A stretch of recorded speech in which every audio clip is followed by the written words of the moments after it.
Vetëm disa çaste. Shkojmë pranë Partisë së Lirisë disa momente dhe rikthehemi sërish. Dhe hakmarrës është ndërmarrë sot ndaj presidentit të Partisë së Lirisë, zotit Ilir Meta. Në shkelje flagrante të ligjit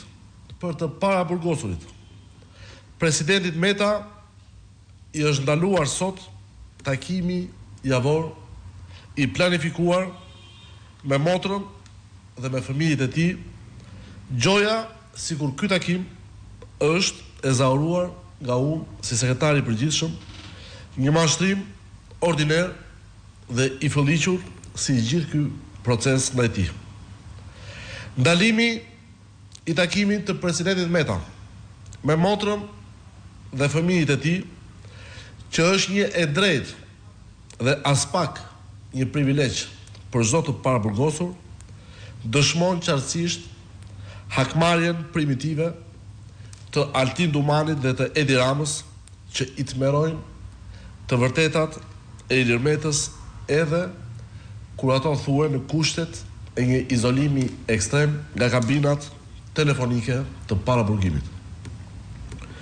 Kjo hakmarrje primitive dhe ordinere që u dëshmua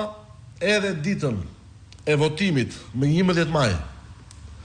kur ngjyrat kuqezi të presidentit Meta tmeruan Dumanin dhe Edi Ramën, që urdhëruan mos lejimin e gazetarëve as të filmonin momentin e votimit të zotit Meta, ndodh fill pas sqarimit shtërues që po sot presidenti i Partisë së Lirisë bëri lidhur me lajmet e rreme të sponsorizuara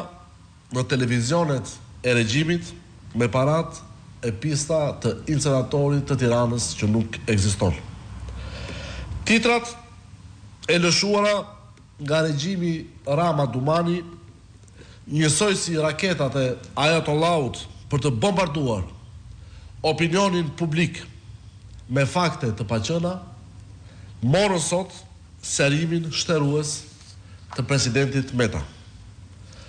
Por, edhe një herë theksojmë se nuk ka asnjë provë, nuk ka asnjë fakt penal ndaj zotit Meta dhe se në shkelje flagrante të ligjit, të kushtetutës, të konventës europiane të drejtave të njeriut, presidenti i Partisë së Lirisë vijon të mbahet në izolim ekstrem dhe vijojnë t'i zjatën qëllimisht dhe politikisht hetimet edhe me 3 muaj të tjerë, ndonse në 27 maj i është komunikuar akuza dhe është marrë i pandehur. Jo 6 vite, siç ka bërë Altin Dumani, por edhe 600 vite të tjera të hetoj për 32 vite shërbim